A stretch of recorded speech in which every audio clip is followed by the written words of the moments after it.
Hey, what's up, Zoners? Today, man, I've got a list of 10 NFL teams with no true number one running back, man. They might have drafted for one, they might have traded for one, but it is not set in stone just yet, man. So some players in similar situations last season that popped off, Chase Brown, man, league winner. Bucky Irving, league winner. Tyrone Tracy, I mean, he's a waiver wire amazing ad halfway through the season. And Austin Eckler, dude, he was running back 8 for like 5 weeks in the middle of the season before he got injured, dude. So he was on his way to being a league winner as well. So this is huge, man. We're looking for huge running back values. You got to pick one of these guys in these running back rooms to believe in, draft him, and then win your league, dude. So I'm going to go through all the quick hits, all their stats, the ones I believe in, and you can see if you agree as well, man. Comment down below and let me know, dude. But you got to hold on for 7 seconds. I got my notes all typed out.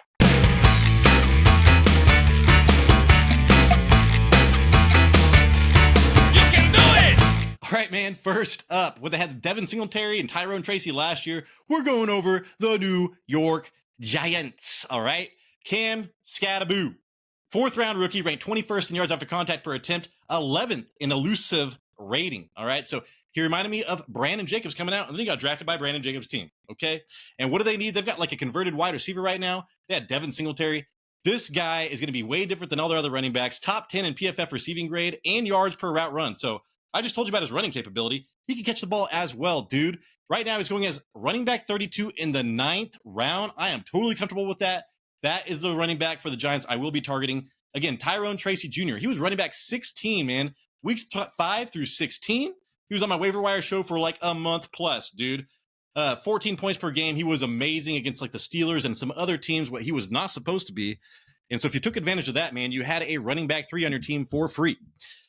He was a 5th-round draft pick in 2024, the 23rd most touches, right? So he didn't touch the ball that much. He had the 3rd most fumbles.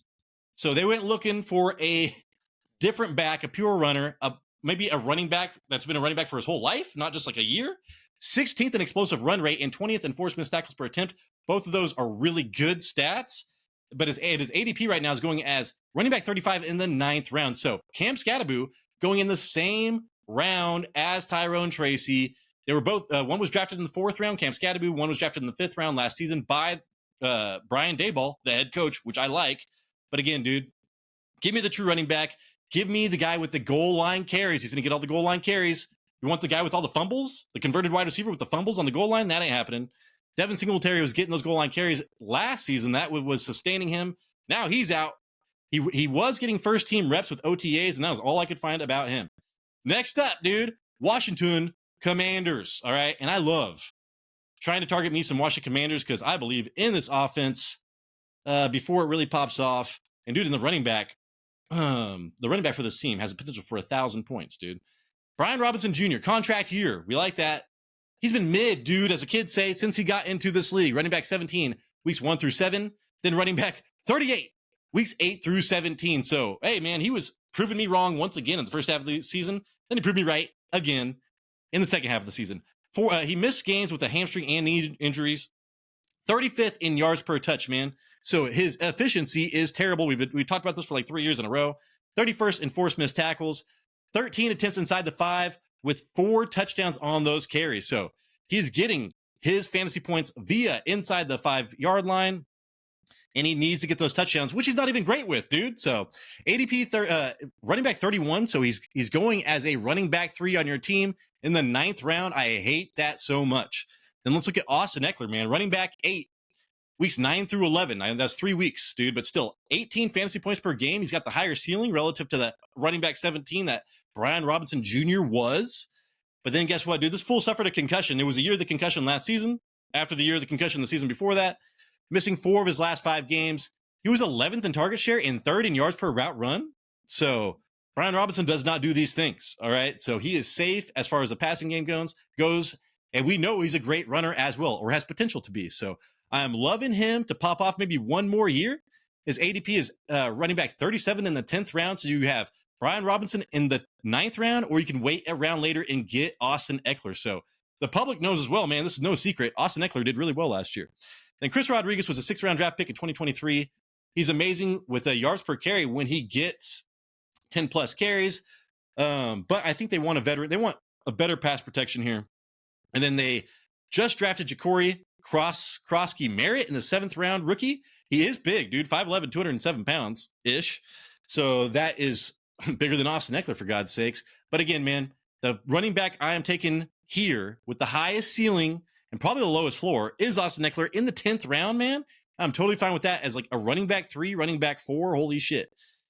Next up, man, Chicago Bears. All right. So DeAndre Swift should be amazing this year. Running back 9, weeks 4 through 11, averaging 18 points a game. That is pretty elite. Scored single-digit fantasy points in 5 of the last 7 games. So popped off, man, in the middle of the year. Fell off a cliff with that entire team in the last 7 games. He ranked 10th in snap share, 7th in opportunity share, and 10th in carries. So he was being buoyed or lifted up by his volume, all right? And then what are they going to do? They didn't do much, man. They still have Roschon Johnson, but they did draft Kyle Monanagai, whatever his last name is, in the very last round of the draft, and that is a Ben Johnson draft pick, so that is worth paying attention to.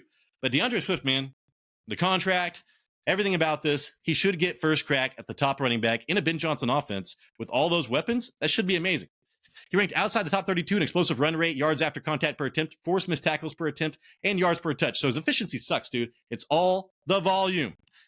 So right now he's going as running back 24. So he's going as a running back 2 for your team. Would I feel comfortable with DeAndre Swift with my running back 2? Hell no. Running back 3? Yeah, probably. In the 6th round, dude, I'm not drafting DeAndre Swift in the 6th round. 8th round? Yeah, sure. So I think he's going 2 rounds too early. That's why I do not want him. Roschon Johnson, man, 9 rushing attempts within the 5-yard line. He converted 6 of those, dude. So if anybody's going to fill in this David Montgomery goal line role, Roschon Johnson is the man. Roschon Johnson, yes, he can. Swift had 9 carries for -2 yards and 2 touchdowns in those situations. So, dude, Roschon Johnson had like 9 rushing attempts for like 30-something yards, like positive yards in the 5. So, yeah, dude, he's amazing. Short yardage situations. DeAndre Swift sucks. And then we have the new guy who's going undrafted right now. So DeAndre Swift, I don't like where he's being drafted. Roschon Johnson, his floor is too damn low, dude. If he's just going to be getting touchdowns, that's fine. I don't know when to start him on that. But Kyle Monanagai, OTA hero, man. Hype train left the station, okay? 25 plus carries in 55% of his games with that, and he's had at least 18 carries in each. He's a true workhorse. He's only 5'8", 207 pounds, man. But he was drafted by Ben Johnson. He's going undrafted. I swear to God, man, instead of picking a kicker in the last round, I will pick up Kyle Monanagai. I am so sorry, Kyle. All right, man, next up, Cleveland Browns, dude. There's always running backs on the Cleveland Browns. As long as I can't think of the head coach right now because, oh, my God. He coached Kevin Stefanski, man. Vikings, right? Here we go. This system sets up so well, man, for running backs. They are going to be a top 5 if they are a workhorse in the system. Well, let's look at Jerome Ford, man. He was there last year. 5th most rushing yards over expected per attempt at 1.1. Super efficient Jerome Ford was last season. 18 plus fantasy points in 3 of 14 games. That's not good. 7 or fewer in 9 of 14. So you don't know when to start him and when not to start him. Back-to-back running back 9 finishes, week 15 and 16. So that is a ceiling. If he gets a full workload, he can be a top 10 running back in the NFL and fantasy. But they went and drafted Quinshon Judkins, man, 2nd round rookie. So huge draft capital for this amazing draft class as far as running backs go. They could have waited a couple rounds and got a similar running back. Ranked outside the top 65 backs in yards after contact per attempt. The elusive rating the past 2 seasons. 41st in rushing yards. Only 59 receptions over the last 3 seasons. So at least he can catch the ball a little bit. But that was only with a 0.76 yards per route run. That's insane. It's like fucking screens, dude, left and right. That's it. So I don't think Quinshon Judkins running too many passing routes. Okay. His efficiency metrics suck. But when you look at the tape, he looks amazing. His splash plays are ridiculous. All right. And he's going in round 5-6 turn. To me, that is too rich. If it was in the 8th round, I would draft Quinshon Judkins. The 5-6 turn for this guy with the shitty stuff, and they drafted another amazing running back 2 rounds later in the stacked draft class. There's too much potential for a low floor there in rounds 5-6, dude. I'm not doing it. So that's my logic there. Dylan Simpson, dude, go check out some of his stats. He's a 4th round rookie, so 2 rounds later than Quinshon Judkins. 9th most rushing yards, almost 1,500 rushing yards. The 4th most rushing TDs, 22. the 6th highest receiving grade, and the 14th highest yards per route run. We just talked about Quinshon Judkins' yards per route run. Terrible. This guy on the opposite end of that spectrum. He is going as running back 78 in the 15th round, dude. Give me Dylan Simpson. Super late, dude. I think it might be Sampson. I think I might have messed that up. But you know what I'm talking about, man. He is my target here. Next up, the Pittsburgh Steelers. They just fucked up my Jonnu Smith target. Jonnu Smith is not going to be drafted by me this season. Jaylen Warren, man. Hamstring injury going into the last season, then a knee injury week 4. Running back 21 weeks 10 through 17 after the bye. So after he got healthy and rolling, he went back to his old self. 14th in missed tackles and forced missed tackles per attempt. I think he was like 2nd or 3rd heading into last season. So once he got healthy, he went back to the upper echelon of that very important stat. 3rd in yards after contact, man, during that span. Negative 0.11 rushing yards over expectations. So again, he was injured a lot of the year, was not very efficient, but when he was healthy, he shot back up in efficiency. Right now, his ADP is at 34 in the 9th round. So if you're telling me that I can get Jaylen Warren in the 9th round as my running back 4, maybe, that is something I'm very interested in because of Aaron Rodgers in this offense. If it was back with fucking Russell Wilson, dude, I still wouldn't care about this. So Jaylen Warren, very intriguing to me with his efficiency metrics and his pass catching ability with Aaron Rodgers. Caleb Johnson, who I should be going all about, right? He's going 2 rounds earlier than Jaylen Warren. He's a 3rd round rookie. Najee had the 10th most touches, man, 299. The Steelers ran the ball the 4th most time of the time last year.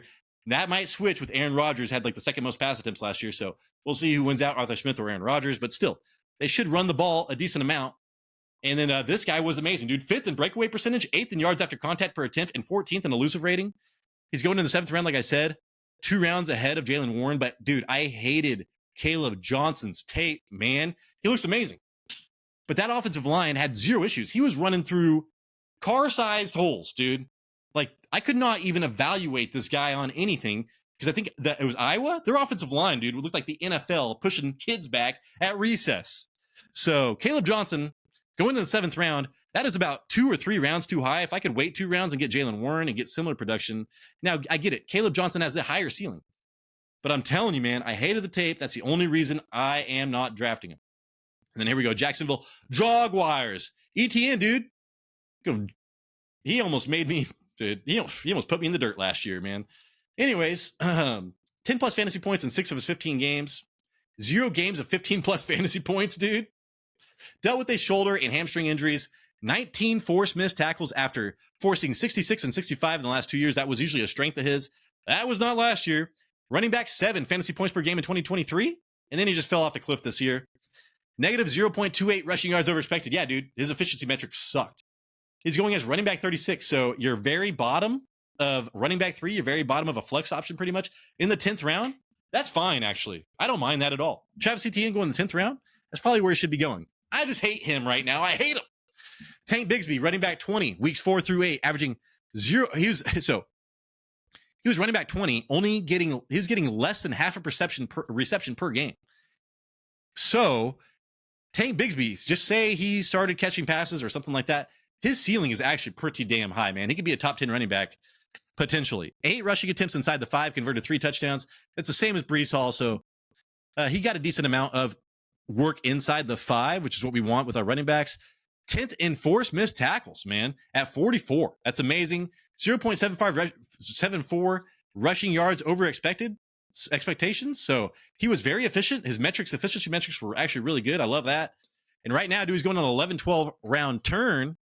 And I don't mind that either. So going a round and a half later than ETN, I would much rather have Tank Bigsby over ETN. But I love this next guy's tape. I loved his 3-cone drill, I think, in the combine. All right. Then I saw who drafted him in the 4th round. And I was like, oh my God, dude, let's look at this even closer. So Bayshell Tootin, man, 4th round rookie. That's the same round that Liam Cohen, the new head coach of Bayshell Tootin, drafted Bucky Irving last season in a way less loaded running back class. 2nd most avoided tackles per attempt, man, 0.34. We love that stat as far as fantasy football goes. Ranked 10th in yards after contact per attempt and breakaway percentage. 8th in elusive rating. Dude, Bucky Irving, like I said, 4th round draft pick. So everything's lining up for me to just take a huge gamble on this guy super late and just see what happens. I don't want to hold more than one Jacksonville running back, dude. I ain't doing that. So if I could just choose one, I'd pick the one going, around 3 rounds or 2.5 rounds later than Travis Etienne, a round later than Tank Bigsby, and get Bayshell Tootin, man, like at the end of the 12th round. His upside is higher than almost everybody else's on that team. I like Tank Bigsby because he was such a good pure runner last year. But as far as everything else, man, give me Bayshell Tootin. All right, Denver Broncos, man. I was so pumped up on RJ Harvey for like 2 months. And then J.K. Dobbins started sniffing around. And I was like, oh my God, dude, you're going to ruin this for me. Well, guess what he did? J.K. Dobbins, running back 17, averaging 15 points per game, dude. If he's healthy, he's an amazing running back. 1-year contract up to $5.25 million. 9th in broken tackles, 10th most rushing yards per game. That's a sticky stat right there. 3rd highest stuff rate. So I do know when you watch that, you watch him run around, he gets stuffed a lot. That's his only negative, really. 0.6 rushing yards over expected. So he was still pretty efficient with his touches. ADP, running back 46, going in the 12-13 round turn. I could not believe he was going so late. I think this will catch up, and he will be going much earlier soon. But as of right now, in the 12-13 turn, give J.K. Dobbins, man, to me with that. I think that they still want a veteran running back there for pass protection and everything else, and ball security. So, yeah, I'm thinking because it's only Bo Nix's 2nd season. To pair him up with a rookie running back still is a little early, but still. Running back, RJ Harvey, man, 2nd round rookie by Sean Payton. We love this. The 6th most rushing yards, so productive as hell in college. The 4th most touchdowns, 22 last year. 20 receptions and 3 touchdowns last year as well. So he likes to catch the ball and he can score with it. Denver running backs have caught 214 passes over the last 2 seasons, more than any other team, man. So RJ Harvey, J.K. Dobbins, somebody's going to be catching a ton of balls here. And that is just in PPR. Oh my God, man, they could be a top 10 running back. So let's see. His ADP is running back 23 in the 6th round. That is a little bit high for me. So if you're telling me I get Harvey in the 6th or I get Dobbins like in the 13th, I'm taking Dobbins every time.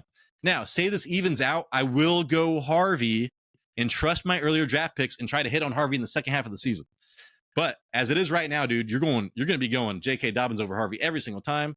Then Audric Estime, 5th round draft pick last year, 2 rushing touchdowns in the last 3 games, 4.1 yards per carry, but he obviously ain't it. And then Jaleel McLaughlin is like a 3rd round back type of stuff. 3 total touchdowns and 24 receptions. So he is the pass catching running back. I do not expect him to do much, man. J.K. Dobbins and RJ Harvey can both catch the ball. Next up, dude, the Kansas City Chiefs. All right. And I don't see myself drafting any of these Kansas City Chiefs. I don't think. Because I'm underlining Isaiah Pacheco, dude. And you know how I felt about Isaiah Pacheco if you watch this show for like 3 years in a row. I say don't do it. Running back 16 before breaking the fibula week 3. So, hey, I mean, he was drafted as like a top 10 running back. At least he was kind of up there. Not too much of a bust. And then he broke his leg. And then he was running back 48 when he came back for a month. ADP is running back 27 right now in the 7th round. If you're telling me I get probably the number 1 running back for Patrick Mahomes in the 7th round, I will take that risk. Now, Kareem Hunt, he got signed again, dude.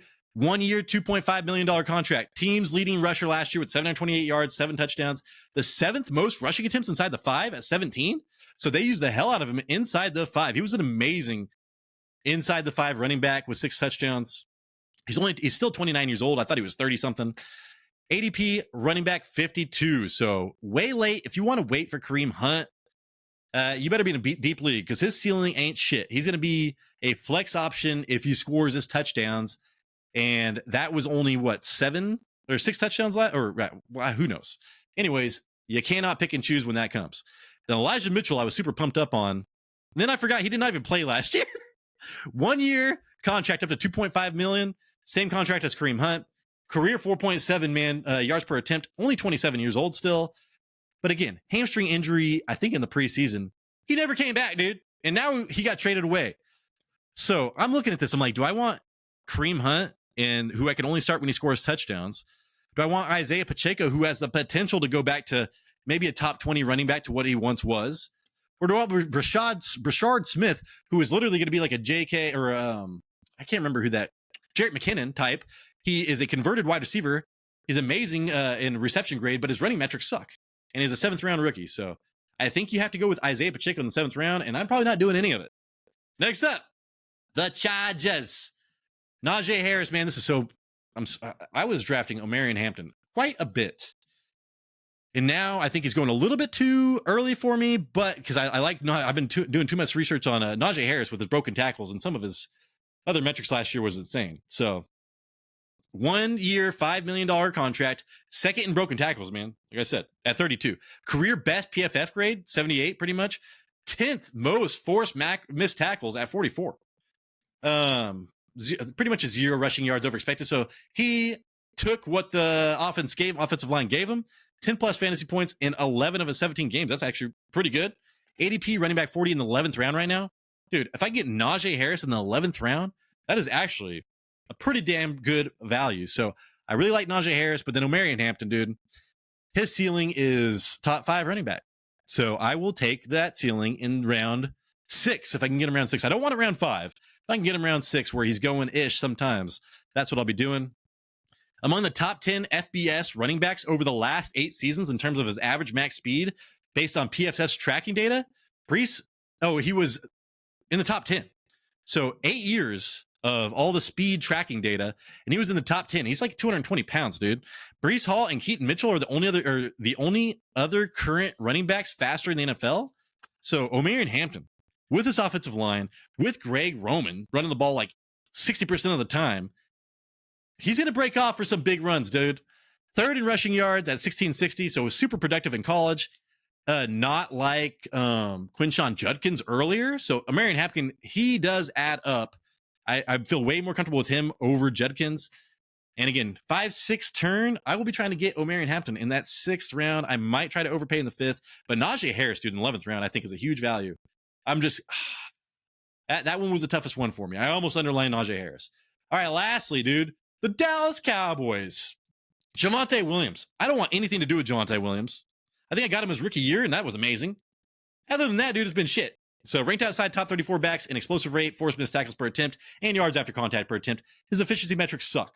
His ADP is running back 30 right now in the 8th round. That's too high for me. But who's going to beat him out? Miles Sanders or Jadon Blue? So yeah, I mean, Javonte Williams has to go in the 8th or 7th round because he's going to be the de facto running back 1 on this team. So yeah, I am targeting Javonte Williams on the Cowboys. I don't like it. The Miles Sanders, man, 1 year contract. Terrible. He's been doing terrible since he left Philadelphia that one season. 17 carries for 66 yards and a touchdown week 18, coming off an injury. That was his best game by far.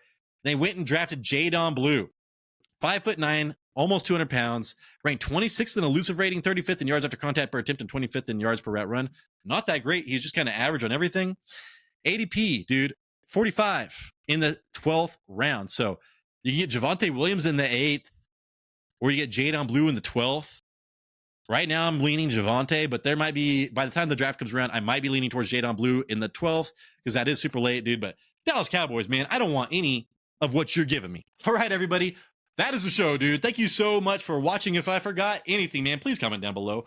Hopefully, I earned a thumbs up. Hopefully, I earned a subscription, man. If you give us a like, it sends us out to more computers, and then they might like us as well, dude. So, chain reaction on that. Be part of this chain. That'd be amazing. My name is Tyler Big Turd Ward. This is the Fantasy Red Zone. We got a live drinking show on Friday. I think we're doing a mock draft, our second one. So check that shit out. And hey, man, we appreciate